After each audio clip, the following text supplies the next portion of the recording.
This month, we're doing all about ancient civilizations. So we've got 3 events lined up. So today is the fall of the Golden Era, which is going to be a really beautiful lesson around, we're going to be talking about Lemuria and how that went into Atlantis and then how that flowed into Egypt. And we're going to talk about why that happened, where they are now, and there's some really powerful downloads that I went into around Ra that I cannot wait to share with you. I literally spoke to Ra, which was incredible and very different, always very surprising. When I speak to these beings, they're a lot different than I thought that they would be. Also, I went into a very deep rabbit hole around supercontinents. So if you don't know anything about supercontinents, prepare to have your mind blown wide open. That's all happening today in this lesson. Then we're going to be, next week, we're going to be doing a journey to Lemuria. And this is going to be an astral journey that we all go on together, where we're going to be journeying through time and space to ancient Lemuria when she existed on our planet, and visiting the sacred crystal cave of record keepers. So you're going to want to get your Lemurian quartz out for that one, because as I have mine in front of me, because that's going to be anybody with a Lemurian connection, which is probably, I feel like everyone in this group, we've all been here during these golden eras on Earth. So it's going to be a really, really powerful experience, especially for you in activating that Lemurian DNA. And then the final group event, which is May 16th, is going to be a group reading, Ancient Civilizations and You. And that is doing a look into a lifetime that you had during either, I'm going to leave it open to what wants to come through, either Lemuria, Atlantis, or Egypt. So we're going to see what comes through for you for a lifetime, and looking at the soul lessons that you were learning then and how they might be affecting you now. So like very, very potent month for somebody that feels like I do strong connections with these ancient civilizations. Okay, so let's hop into today's lesson. Now, I will just say that this is a lesson that's fairly content heavy. Normally, we do a lot more of like an interactive vibe. So to create that interactive vibe, that's where I'm going to encourage you to hop into the chat box now and get, not forcibly, but if you have questions, then make sure that you're popping them in so that way you still feel like this is very much a back and forth interactive experience together. And I'm not just talking at you, though I think a lot of people like the lesson style ones anyway, so I'm not even going to worry about it too much. Okay. All right. So let's jump in right away. If you want to take notes, you can, but just know that I'm also going to be recording this and I will be sharing this with you inside the membership group. You'll have full access to it. We're going to talk the fall of the Golden Era now. So ancient history shows a connection between those 3 ancient civilizations that I shared with you, Lemuria, Atlantis, and Egypt. So today we're going to discuss how they were all connected, what their strengths were, what their weaknesses were, and where they are now, which is also really cool, quite a few downloads around that. But in order to understand these civilizations, we actually need to rewind time a little bit further and talk about something called Earth's precession cycle. Now, I know that I've talked about this with you guys before, but we're going to go even deeper into that today. So Earth's precession cycle, okay? So get ready for this beautiful download. So just as we have a soul cycle that takes our souls through a descension, which is followed by an ascension, which is like a complete cycle of the soul where we are descending down to learn lessons and then rising back up into the healing of the love and rising back into oneness. Just as we have a cycle like that, Gaia has a cycle like that. Okay, the soul or the spirit of Gaia, Mother Earth, has a cycle like that. So, but her cycle is a lot more complex than I realized, and a lot more complex than a soul cycle would be, because it's what's called a double cycle. And I'll describe what that means. So this cycle of Gaia's has been written about by scientists, historians, ancient cultures, even like the Mayan culture, and it's commonly referred to as the precession of the equinoxes, or the precession cycle. So feel free to research, and I really encourage that you do research the precession of the equinoxes. It is such a cool thing to dive into and to learn about. So this journey that I'm talking about that Gaia takes, this precession journey, it follows our sun and our solar system So our sun and our solar system as a whole orbits around very slowly over what a star that's called Alcyone. And this is a central star in the Pleiadian system. So that's in the Taurus constellation, the Pleiadian cluster. There is a very bright star. It's actually the brightest one in the Taurus system, and it's called Alcyone. If you want to look this up, it's spelled Alcyone. And our entire solar system, not just Earth, not just Sun, like our entire solar system is revolving around this larger star at the center of Pleiades. Okay. So the Earth revolves around the sun every 365 days. We know that. We're revolving around our sun. But our sun and our entire solar system revolves around Alcyone every 26,000 years. It makes a full rotation. Okay, now Alcyone, which would also include us, revolving around it, and it itself revolves around Sirius, the star, every 225,000 years. So there's many cycles in play, revolving around each other, then it goes bigger, revolving around each other, then it goes bigger, revolving around each other. And it's like this microcosm to macrocosm cycle that's happening on really tiny levels in your own human body, and then in bigger levels in our own Milky Way system, and then in bigger levels in like, it just gets bigger and bigger. And I can just see like in my mind's eye, this really beautiful vision of like entire universes revolving around larger universes. And it just gets bigger and bigger. And I don't think that there is an end to it, because the universe is constantly expanding. And so everything just continues to get bigger and bigger and bigger, right? So there's just really a lot of cycles in play. And I wanted you to understand that, just to understand like the scope of everything that we're talking about. Okay. So back to the 26,000 year cycle. Let's talk about that specifically. So this is the one that our entire solar system makes around Alcyone. So within that journey that we take around Alcyone, there is something called a toric field, also known as a photon belt of light, or a belt of light particles, that we pass through during the cycle twice. It's a double cycle. Remember, I said that at the beginning. So here's where the diagrams are going to be helpful for you. So we pass through a photon belt of light twice during this one cycle that's 26,000 years. Okay, so let me show you what this might look like. All right. I'm really hoping this isn't backwards. Hopefully it's not. And so if this is really small, you can choose in your Zoom settings to go from gallery to speaker view, and then this will pop up and get really big for you. Okay, so what it says here is the 26,000 year cycle orbiting Alcyone and the transiting photon belt. That's supposed to say photon belt. So this is the photon belt, the donut looking guy. Okay, this is our transitory journey going through. So we hit this photon belt here and here at the back. So we hit the photon belt twice because it's like a donut hovering over. And so we have to travel through it once and twice. Okay. So we have 2 periods of light, 2 periods of a golden age. I did not know this before this lesson and me going down these rabbit holes. I thought we had 1 golden era per cycle. It's 2. Here's another diagram for you. And the only thing that you really need to look at is this blue circle. This is what I'm talking about. This is the golden era. It's 2,000 years. This is 2,000 years. These are the years of darkness during that cycle. This entire circle is 26,000 years. These little orange guys are what they call it's kind of like the leading into the light and the leading out of it. We start to raise frequency and start to purge, and then we enter into the light, and it's that golden era, and then we start to come out of it. Okay, so the double cycle happens here and here. Okay, so hopefully that makes some sense.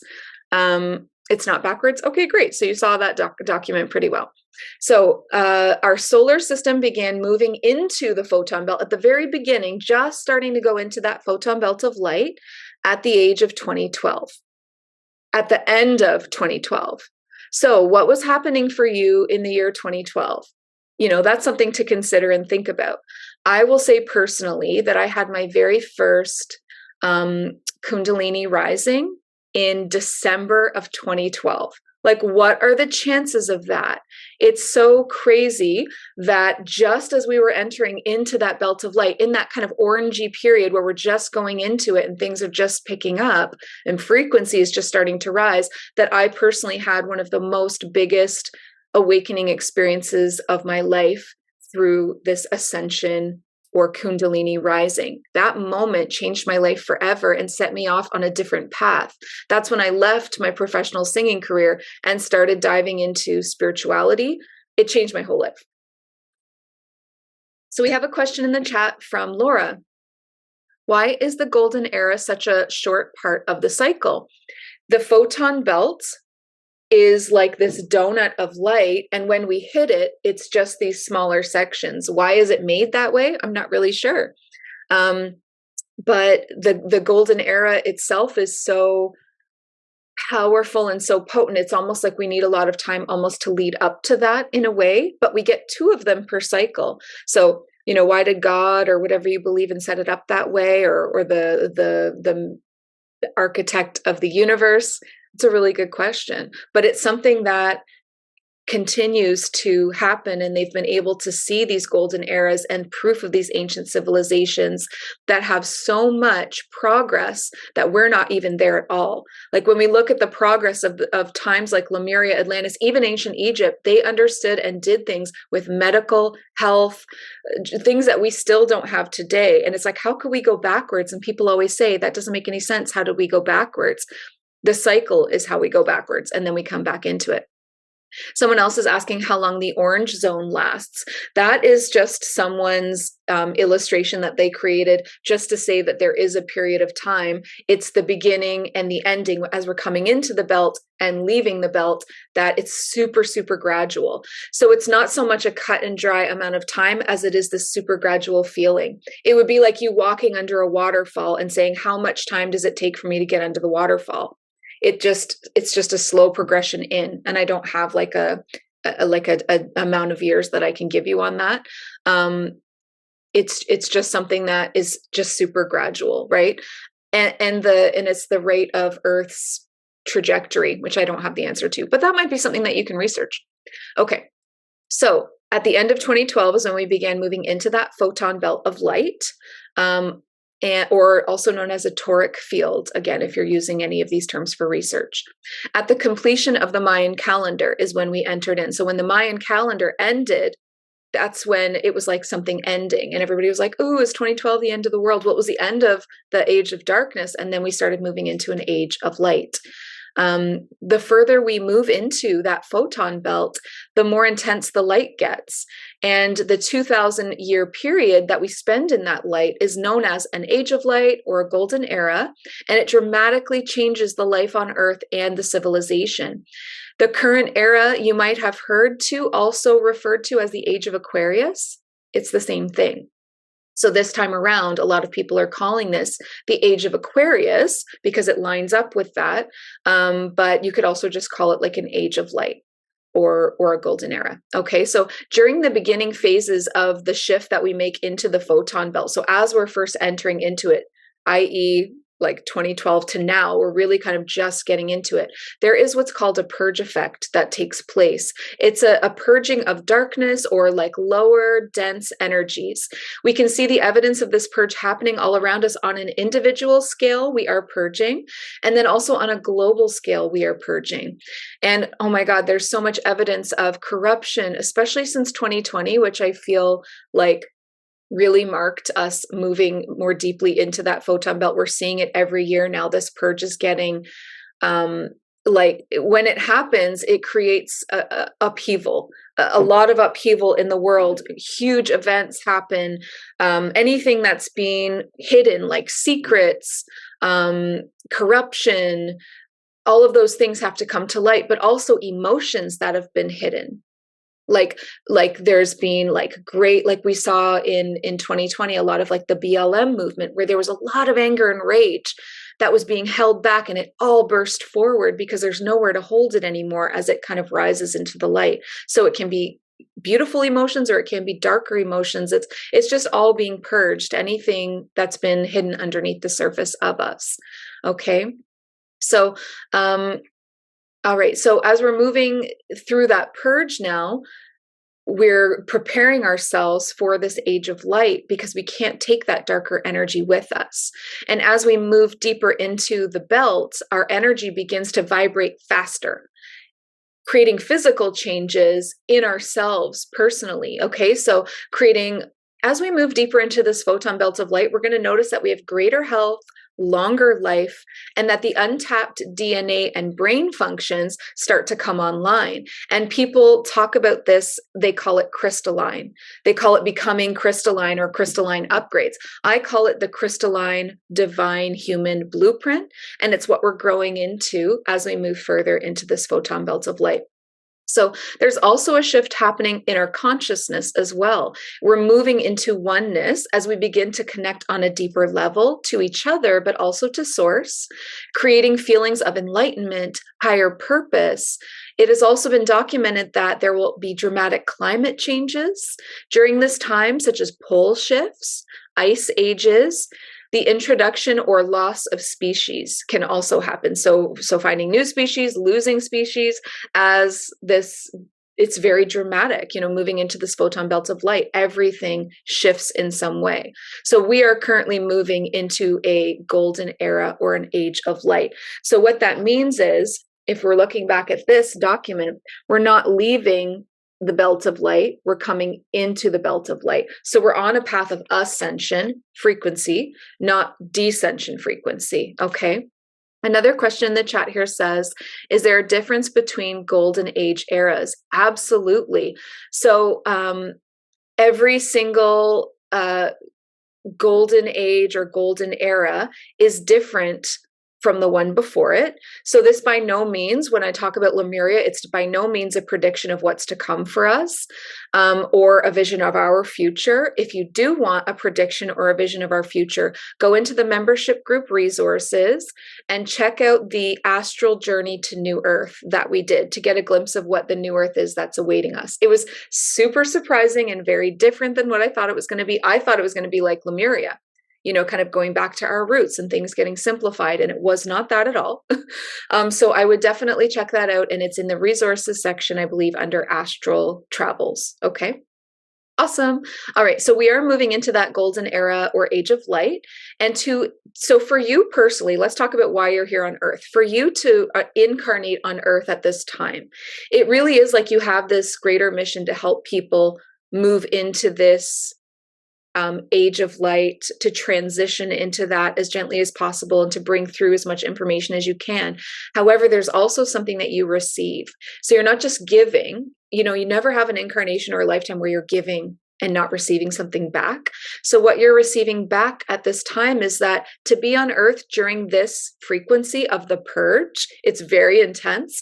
What it does, even though it's hard, what it gives you is the ability to heal deep soul level pain from many lifetimes. So if you are on a shadow work journey and you are going through, oh my God, this lifetime and then childhood, and then you're purging like ancient Egyptian lifetimes or whatever other earth lifetimes, galactic lifetimes, whatever it is that's coming up for you, this is really helping you to lighten your load soul-wise. That really, really deep soul trauma that does hold us back on our soul cycle, that larger journey that we take and might be stopping you from ascending beyond the levels of Earth into some kind of a higher 5D, 6D, maybe Pleiadian kind of lifetime or Avalon kind of lifetime. The things that are holding you back, that dense, heavy, traumatic energy, this is your opportunity. So do not shy away from your shadow work. Do not shy away from what wants to be purged from you. In fact, lean into that. Don't get lost in shadow work, but lean into what wants to come through. And the way not to get lost in it is to keep an open heart. Don't close up and hold it in. Let it all out. Really let it all out, because as you move through it and it leaves your body and you release it, you'll return to peace. Okay. So what we're receiving again is this opportunity to personally purge from deep within the soul, the soul level, deep traumatic pain from many lifetimes that has been keeping us down. It helps us to lighten our load, and then we rise with Gaia. So her momentum at this point in her journey, now that she's moving into this this era of light, her momentum will propel us into our own ascension because it's so powerful. The momentum that she has cannot be stopped.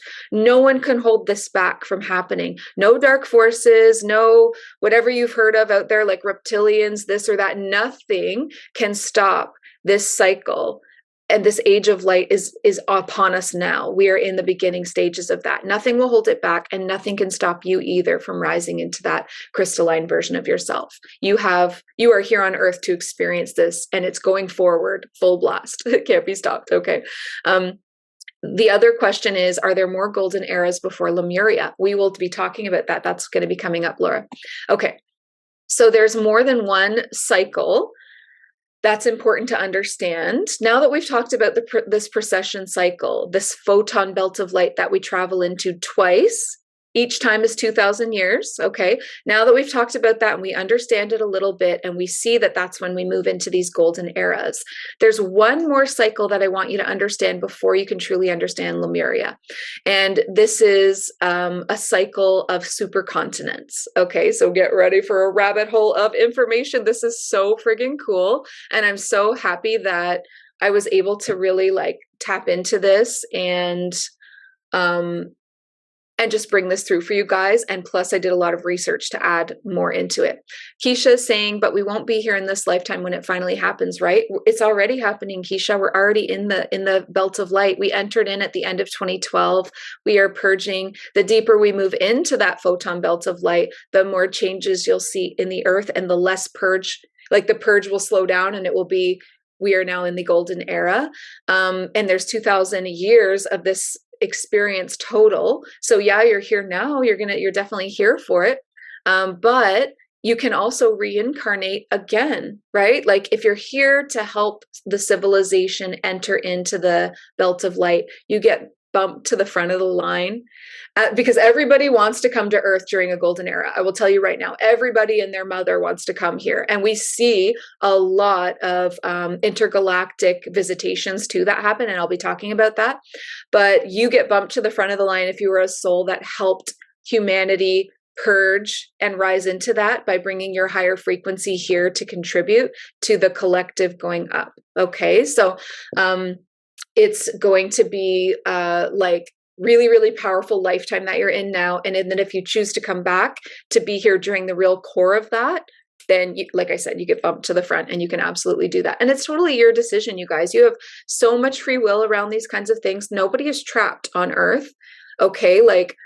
You're not trapped beyond your own ability to rise your frequency. So when I say that, that means you do have to raise your frequency beyond the earth level to incarnate somewhere higher, but you're not trapped as in it can never change. You have the power to change that, to purge. And that's what this lifetime is all about. Truly that deep purge that we're doing. We're going to be flying so high at the end of this. Keegan's asking, did I miss anything? Yeah, Keegan, you missed a whole explanation about the precession cycle. And we're about to start talking about supercontinents now. Okay. So here's what this means. So Lemuria was one great island, aka a supercontinent. And a supercontinent is when the earth has one landmass before it breaks into the smaller continents that we have as our world right now. So according to geologists and scientists, the last supercontinent in their mind was called Pangaea. So that name means, pan is a Greek word that means the entire or the whole, and Gaia or Gaia means Mother Earth. So the whole Mother Earth as one, okay? One giant island. That's Lemuria, but they called it Pangaea. So the proof of Pangaea came in 1596 of our timeline when they first charted the continents and their geographic shapes, specifically the coastlines, and they saw that it all fit together like a puzzle to a degree that was too great to be chance. If you look at our continents and you put them all together, it's actually very obvious that it at one time was all one thing, right? Not only did they look at the coastlines fitting together, but they also studied the geology of those continents where they should meet. And they found that there was mountain ranges, ice caps, fossil evidence that proves that they were in fact joined because it matched where they would have been together in a piece. Okay. So another diagram for you. All right. So we have When we get really close here, we have Pangea right here. Okay, and then it starts to break apart, and then it breaks apart into the world that we know today. So you can see how all of those pieces fit together as one large like island, basically. And there was no spaces, but it was like tight. It was tucked in together like one piece, right? So Horatio's asking, will the continents come together? Ooh, Horatio, you just keep on listening and you will hear. It's coming up right now. Here's the brain twister, okay? So that might be easy to accept. If you thought, oh, well, the Earth started out as a big island and then something happened and it broke apart. Yeah, that's pretty easy to accept. But let me just give you the most crazy brain twisting rabbit hole that I've ever read in my life. Deeper study from scientists and geologists, and is a now fact like that you can research, has shown that our continents continue to break apart and then rejoin, and break apart and then rejoin again and again and again. It's another crazy cycle that Gaia facilitates. Remember, Earth is a school, right? She's facilitating this depending on where we are in these cycles. It's all connected. So Pangea is only the most recent supercontinent, and they've reconstructed that through geology and their records, and they can see what that looked like. But the formation of supercontinents and their breakdown and coming together and their breakdown appears to have been a cycle, a cyclical cycle through Earth's history that they can now prove. So the way that they prove that is that they start to study the deeper crusts of the Earth and how where they've seen them break apart and come together and break apart and come together. And they can see when, like how many years ago each one was. So let me share some of that with you. So the previous supercontinents, we'll talk about the oldest one. There's one, the oldest one that they can record. That doesn't mean that there was ones before that. The oldest one that they can record is called Nuna. That was the name of it, Nuna. This was 2 to 1.8 billion years ago. There was a supercontinent called Nuna, okay? And then she broke apart into smaller pieces. And then she came back together and became a supercontinent called Rodinia. And that was 1.3 billion to 750 million years ago. Then it broke apart into smaller continents that all have names that you can research. Wikipedia, all of this has them. And then it came together into the third supercontinent called Pannotia. And that was only 538 to 485 million years ago. So around 500 million years ago. And then the most recent one called Pangea, which was the supercontinent of Lemuria, was 335 roughly to 200 million years ago. So if you're asking when was Lemuria on Earth, about 200 million years ago, okay? So there's an obvious and measurable pattern here that can't be denied. And though it's much longer cycle than the 26,000 year precession cycle of this photon belt, it's a much longer cycle than that. And it's also created through Gaia's own internal forces, like volcanic, to split the continents apart. It's like volcanic forces, oceanic forces, different forces that get triggered and create this, and then different forces that get triggered to pull it back together. It's like Gaia is sentient, which means she is an intelligent and conscious being, and she's doing this on purpose. As opposed to that shorter 26,000 year cycle, that's more of a galactic trigger, the photon belt, more of like an out there in space kind of thing.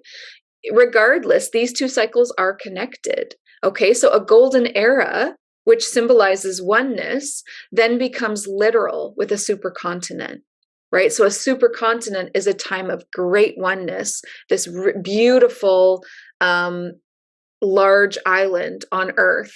And it's like the golden age of all golden ages when those two align, when the smaller cycle aligns with the larger cycle. So there's different like intensities of a golden era as well. When Gaia is kind of like facilitating this supercontinent. Okay. So that is just really, truly mind-blowing for me. I mean, I've heard of like a supercontinent before, and then I've seen that it's broken apart. And as a human, I mean, it's pretty obvious when you look at a global map, you can see, oh yeah, I can see where those would all fit together. But the fact that it continues to break apart, come together, break apart, come together, there's no possible explanation for that would even make sense. Like, I mean, scientifically, they can see it and prove it, but I feel and know that this is like a very spiritual Gaia Mother Earth coming together to facilitate this. And here's just a little FYI, just for all of those people out there that love Avalon and love the elementals and the Fey realms and wonder where does Avalon fit in our golden eras. So there was this, what they call a microcontinent. So a tiny little piece broke off from Rodinia.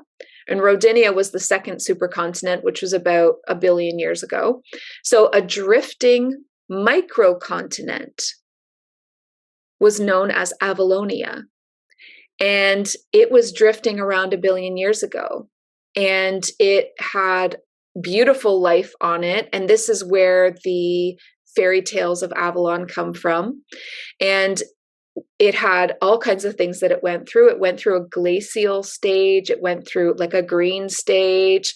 And eventually it crashed and broke apart. And the fragments of that beautiful Avalon magic are now Eastern Newfoundland, Southern Ireland, and the Southern British Isles. So in between like Canada and Europe, it drifted in both directions. Some went to Eastern Newfoundland and some went to Western, like British Isles, Ireland, that area. Okay, so that's just interesting to know. And then also the oceans. When there's a supercontinent, it's just one ocean. Isn't that crazy to think about too? Like it's just one. There might be rivers and streams going throughout of course there would be. That would be, a way to feed the land and to be beautiful. But if you zoomed out, really it's just one island. And so there's just one ocean. And so that's also like a really beautiful time of oneness, like energetically, that it just feeds the oneness frequency. So every time the supercontinent breaks apart, the oceans are different. They have a different shape. The continents aren't the same every time. So there's different looks to the continents and different shapes to the oceans and different frequencies and energies and names for everything. And this planet has lived so many lifetimes in her one, planet as a cycle.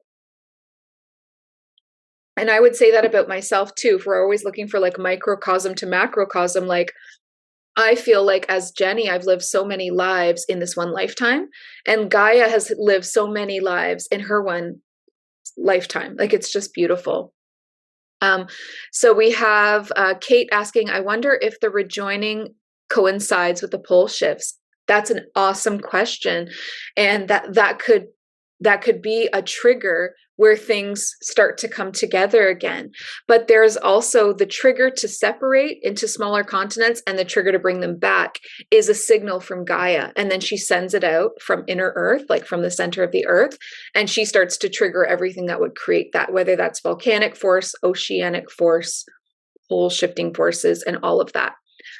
Because here's the interesting thing about it, is that it's not the supercontinent break apart is not on a time frame that is repetitive. It's when she decides. It's when Gaia decides. It's not like the 26,000 year cycle where it's guaranteed. This is Gaia being like, okay, this is the time for this. Or even for the continents to start drifting closer together. There's a time of that. There's that in-between phase, and then there's the time of the oneness, and then there's the time of the separation.